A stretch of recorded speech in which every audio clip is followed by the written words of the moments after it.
Welcome back to the channel, everybody. I am Brian Lee Durfee, author of The Forgetting Moon and The Blackest Heart, both books published by Simon & Schuster's Saga Press.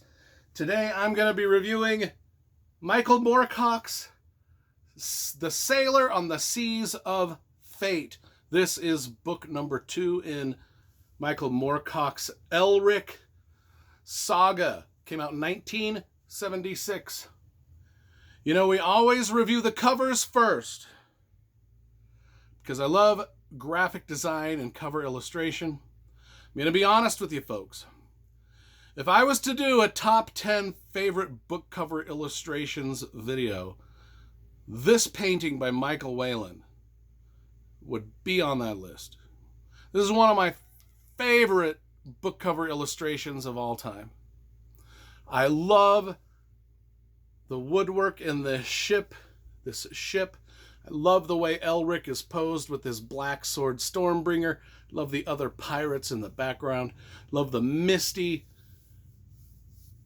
background that gives us room for a bold typeface. Just absolutely a perfect book cover illustration, in my opinion. And if we put it next to the other original 6 Elric books, it looks dope because all of these were painted by Michael Whelan. They all look super cool on the shelf together. Every one of them a great Michael Whelan painting.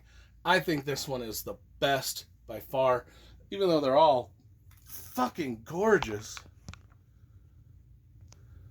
The only problem I really have is, although the spines all match, they got this weird yellow. They look like mini computer manuals. Like, you know, have you ever seen those like astrology for dummies or welding for dummies or woodworking for dummies? How they have those just generic yellow spines? That's kind of what we got with the spines. Great covers. Wonky ass spines, but we'll give it a pass just because it's Elric and because the since the covers have got the Michael Whelan paintings, we can't really complain too much. So what this is about is you know, first of all, I got my whole Michael Moorcock collection here. And one of these days, because I'm going to get some more Michael Moorcock books, because there's some gorgeous looking omnibus books coming out from Saga Press next year, and I'm gonna do my whole Michael Moorcock collection, but we won't go over that now. But I was introduced to Michael Moorcock in high school, where they actually had this entire set of books in my high school library. They didn't have a lot of fantasy books, but they did have these, and I remember one of my friends had read this book specifically, and he said it was the best book he'd ever read. Now, I had read The Sword of Shannara. I had read probably a half a dozen fantasy novels at that point. And I was like, well, if my friend thinks this is I'll pick it up. And I read it, and I read through the series, and I thought they were dope. I think they're even more dope as an adult. I actually like them more as a grown-up adult rereading them. So this starts off in the Dreaming City. Well, it doesn't, because Elric has left the Dreaming City to his nemesis Yarkun.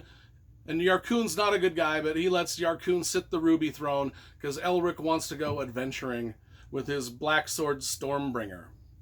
He takes a horse and he rides it. He rides it to death. He rides it so much it dies. And then he comes across the sea and he comes across some pirates and he decides to float around on a pirate ship with them, thus the cover.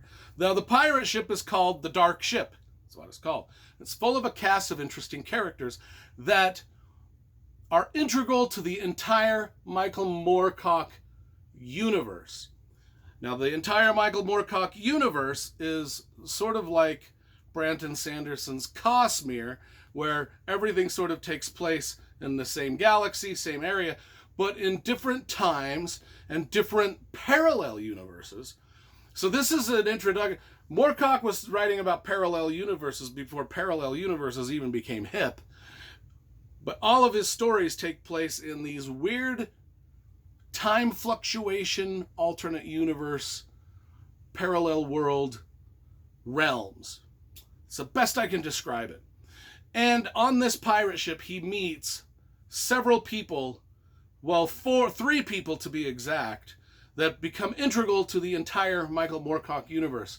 And those people are Ericos, Coram, Dorian Hawkmoon, and Elric himself. They are the four who are one. They are the eternal champion. Now, if you follow all of the Michael Moorcock books, which I do, each one of these eternal champions, Elric, Coram, Dorian Hawkmoon, and Ericos, have their own book series. Like, this is the Dorian Hawkmoon book series. 4 books. Ericos shows up in some of these books. This is the Count Brass. This is the Coram. And they're all great series. So I brought them all here just so you can see that all of these universes all of these different series with different heroes that Michael Moorcock has created, they all tie into this book here, where all 4 of them meet for the first time. Or, we don't know, maybe this is the millionth time they've met, because there are so many parallel universes. And they talk about that a lot. And there's another character, Smjorgen Baldhead, who is also integral to a lot of these, but kind of floats throughout the stories. Anyway, they meet on this pirate ship, and then they are sent on several big adventures together. The first of which I'll talk about, they have to go kill Agak and Gagak.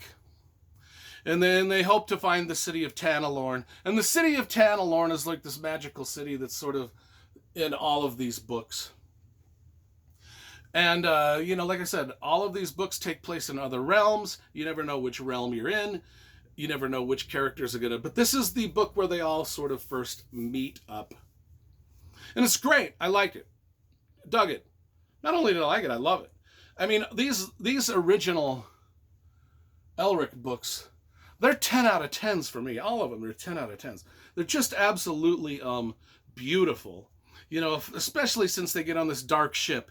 And you don't know the reason it's the Sailor on the Seas of Fate is because you don't know whether this ship is sailing into the past, the present, or the future. That's another one of the themes that's running through this book is, where are we sailing? Are we going into our future? Are we going into our past? Or are we just in the present? And you never know. And that theme follows through every other book in the Michael Moorcock universe. It's just so many multiverses with so many. It's like the Dark Tower with Stephen King, where you're just jumping from different multiverse to different multiverse. Anyway, I give this a 10 out of 10. If I could give it 11 out of 10, I would, because the cover itself is worth at least another extra point.